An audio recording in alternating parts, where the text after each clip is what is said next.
Olá pessoal, Rodrigo novamente com vocês, dando prosseguimento à nossa série de vídeos com alguns conceitos do R, né? Estamos na parte intermediária, tá? Então na última aula a gente viu a regressão linear simples, tá? Então vamos retomar esse conceito da regressão linear simples e fazer a introdução da regressão linear múltipla, tá? Eu já comentei algo a respeito no último vídeo, tá bem pessoal? Então sugiro que quem não olhou, dê uma olhadinha no último vídeo para poder compreender melhor esses conceitos, tá? Então eu vou carregar o nosso conjunto aqui tree, tá? Aqui, deixa eu ver. Mas ele é objeto modelo não encontrado. Eu não estou carregando objeto modelo, estou carregando objeto tree. Tá, deixa eu salvar aqui.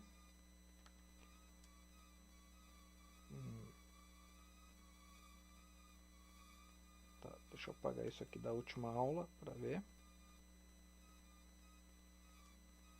Agora sim, tá. Tava dando um errinho ali na última linha da última aula, tá? Voltando aqui, tá?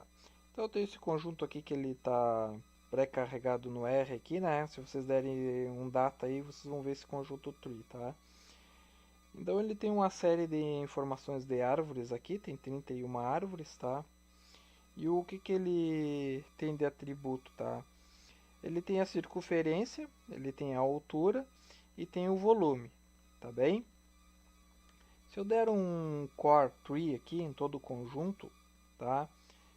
Eu vou buscar a correlação desses conjuntos, tá? Então o que eu tenho? Eu tenho a correlação da circunferência com a circunferência, então é 1, porque, claro, está relacionando o atributo com ele mesmo, tá? Então a circunferência com a altura tem uma correlação aqui de 0,51. E da circunferência com o volume eu tenho uma correlação aqui com de 0,94, 96, desculpa, tá? Então tem uma correlação bem forte e positiva, tá? Depois eu tenho a correlação aqui da altura com a circunferência, que é 0,51, que é a mesma daqui de cima, da altura com a própria altura, que é 1, tá? Depois eu tenho da altura com o volume, que é 0,59, tá? Que não é muito alta, tá? Depois os valores repetem aqui embaixo para o volume, tá? Então gerou como se fosse uma tabelinha aqui para mim, tá? Isso vocês podem gerar de um conjunto bem maior. Neste caso aqui eu tenho 3 atributos apenas, tá? Então se você tivesse um conjunto maior, ou quisessem, digamos que o conjunto de vocês tivessem 10 atributos, e vocês quisessem buscar a correlação entre o segundo e o sétimo, tá? Então vocês poderiam buscar pelos índices aqui, tá? Então botariam correlação, conjunto de vocês, qual atributo começa, dois pontos, qual atributo termina, tá? Aquele conceito de índice, tá? Que seriam os índices das colunas, tá? Neste caso aqui eu coloquei de 1 a 3, que vai dar o mesmo resultado, tá? Então está buscando a primeira, a segunda e a terceira coluna, tá? Então vocês podem buscar desse jeito. Eu já comentei para vocês como criar um modelo, então que eu estou criando o modelo 1. Então modelo 1 chama a função LM. Eu vou tentar predizer o volume com base na circunferência, visto que essa correlação aqui deu forte e positivo, então 0,96, tá? Dê uma estudada sobre correlação, tá bem, pessoal? Não vou entrar no detalhe aqui o que é, mas é importantíssimo vocês saberem, tá? Depois que eu determinei o que eu estou tentando predizer, ou seja, a minha variável independente com a minha variável dependente, eu passo o meu conjunto. Então, data igual a tree, que é o meu conjunto, né?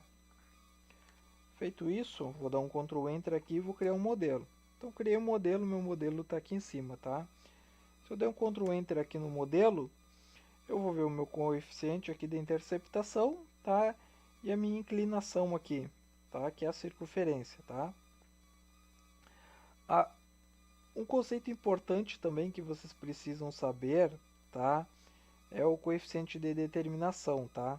O coeficiente de determinação aqui no R, tá? vocês fazem a chamada deste jeito aqui, ó, r.square, tá? Ou seria r ao quadrado, porque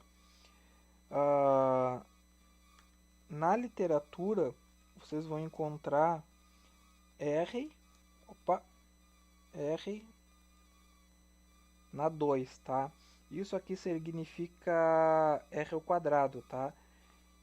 Que na parte dessa de correlação, de regressão linear, é o coeficiente de determinação, tá? Então r ao quadrado é o coeficiente de determinação, por isso que aqui é r.squared, tá? Se vocês quiserem saber, tá, o coeficiente de determinação, vocês podem chamar summary, passem modelo 1, ou o modelo que vocês criaram, né?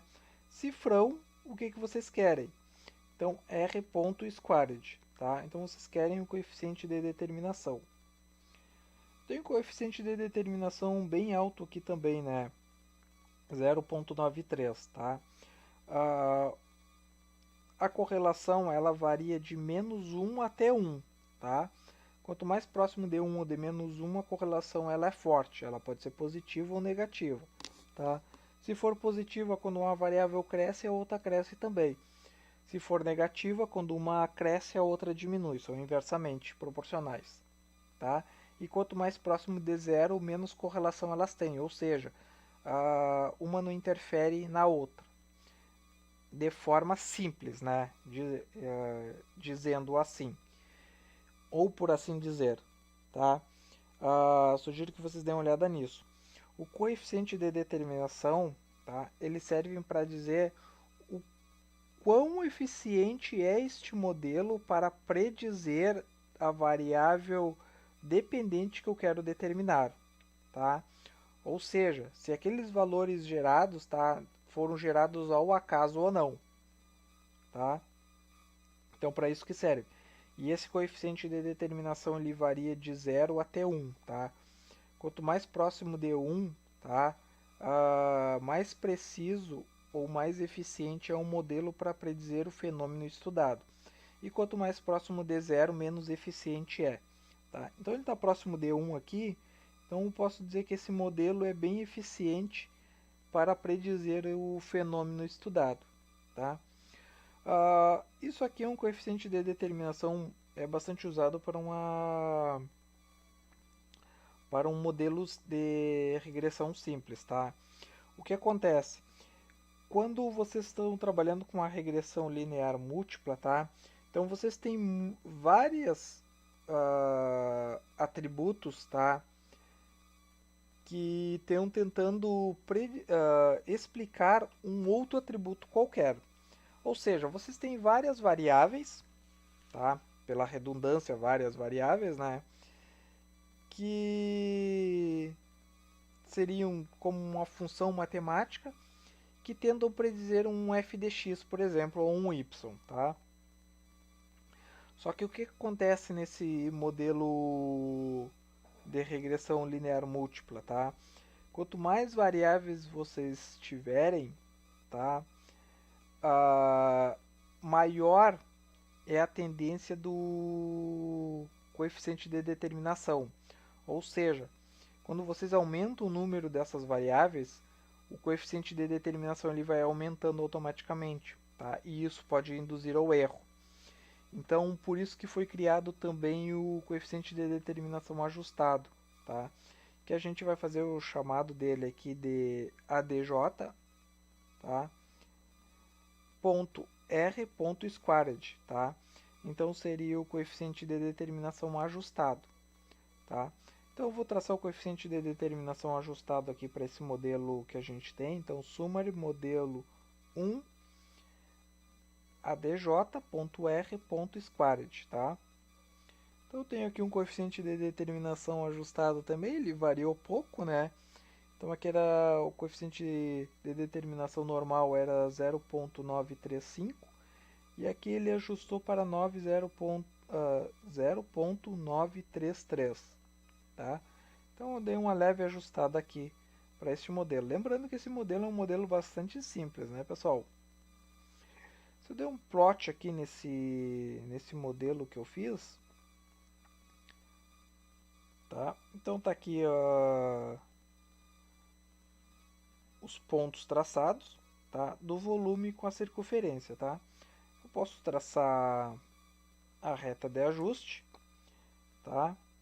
Então posso ver aqui que tem uma certa concentração aqui nesse ponto aqui, tá? E os pontos parece que não fugiram muito da reta de ajuste, né? Então eu posso chamar a função predict, eu passo o modelo 1, como a gente já tinha visto na outra aula, né?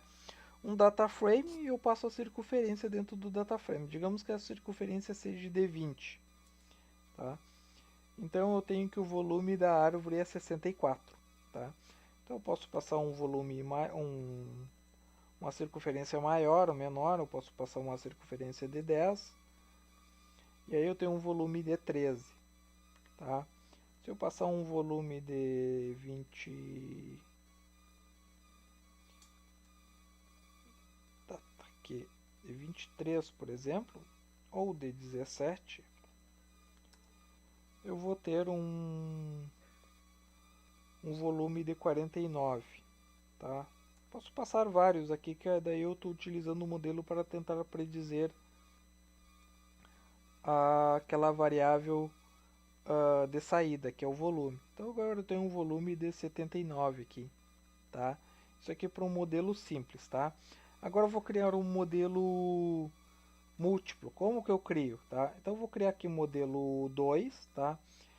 Ele vai receber o que? LM, que é o modelo linear, tá? O que eu vou tentar predizer? Eu vou ainda tentar predizer o volume, tá? Quais as variáveis ou quais atributos que eu vou utilizar para tentar explicar o volume ou tentar predizer o volume, tá? Eu coloco o till, como a gente já tinha visto, né? E eu utilizo os meus atributos, tá? Os meus atributos preditores, tá? Que seriam a circunferência. E como que eu coloco outro atributo? Simples, eu coloco um sinal de mais, tá? E coloco o meu outro atributo, que é a altura, tá? Então, como a gente viu lá na série de vídeos dos conceitos básicos do R, criação de funções, né? É assim que eu passo uma regressão linear múltipla. Se eu tivesse outros atributos aqui, outras variáveis preditoras, tá? Eu irei colocando sinal de mais e preenchendo, tá? E data frame, vírgula, né? Quando eu termino aqui de escrever a minha função, data frame é o meu conjunto de dados que é tree, tá? Eu tenho que passar o data para ele saber no que eu estou tentando relacionar esses valores, né? Qual conjunto? Então o conjunto tree, tá? Então eu vou criar esse modelo aqui, criei o modelo ali. Eu vou determinar aqui o coeficiente de determinação, então 0,94, então já vi aqui de cara que teve um leve aumento, né, colocando mais um atributo aqui para tentar explicar o volume.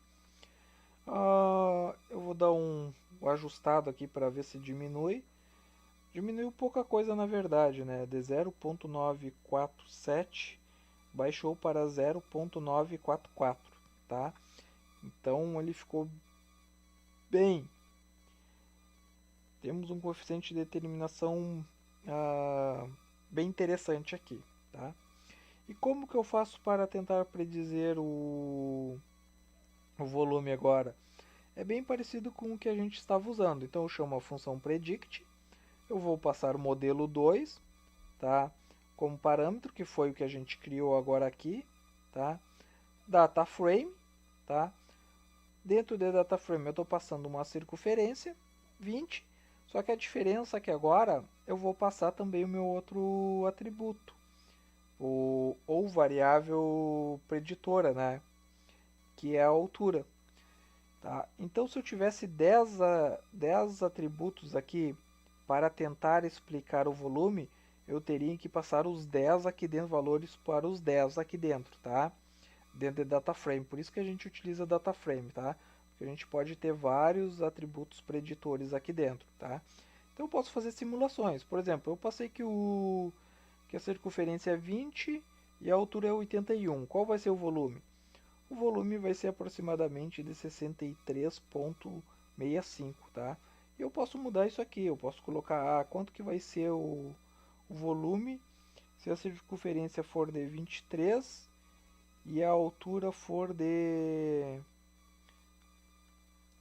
90, por exemplo. Ctrl Enter aqui, então eu vou ter um volume de 80.83, tá? Ah, e se eu tiver uma altura aqui que seja de 60, por exemplo, tá? Então eu vou ter um volume aqui de 70.64, tá? Então aqui eu tinha que já fica para efeitos de comparação, né? O que influencia mais nesse modelo aqui, tá? O que influencia mais é a circunferência da madeira, tá? Aqui eu tinha uma circunferência de 20 e uma altura de 81, eu tive 63, tá? Aqui o que eu fiz? Eu aumentei em 3 a circunferência e diminuí, tá? Bastante aqui em 21 a altura da árvore, tá? E ele deu maior, deu 70 ainda, deu maior do que 63, tá? Então a gente viu quando a gente gerou a correlação, a gente viu que a correlação mais forte era realmente da circunferência. Por isso que se eu alterar a altura aqui, ele não vai ter muita variação como eu mudando a circunferência. Então o que realmente faz mais peso dentro do modelo aqui é a circunferência. Por isso que é importante vocês saberem a correlação, tá? Então a correlação vocês chamem em core e passem os atributos que vocês querem no próprio conjunto. Então eu estou vendo aqui que a minha correlação aqui é 0.96, eu já estou vendo que o mais importante aqui é a circunferência para determinar o volume. Quanto que a altura, a correlação aqui deu de 0.59, deu uma correlação moderada, não deu uma correlação muito forte. Tá bem, pessoal? É assim que a gente utiliza a regressão linear múltipla, tá? Bom, qualquer dúvida vocês deixem nos comentários aí, eu vou ficando por aqui para esse vídeo não ficar muito grande, tá? Então fizemos uma retomada aí de correlação simples e um pouquinho sobre correlação, regressão na verdade, né? Regressão simples e regressão múltipla. Quem gostar, se inscreva no canal, a gente vai ver mais desse conteúdo mais adiante, com mais detalhes, tá? Isso aqui só foi uma base para vocês terem uma ideia de como utilizar, tá? Então quem gostar dá like, se inscreva no canal, ative as notificações para saberem de novos vídeos. Curtam, principalmente, para dar um apoio para o canal. Compartilhem com vídeos colegas, tá bem, pessoal? E eu vou ficando por aqui, nos vemos num próximo vídeo. Valeu!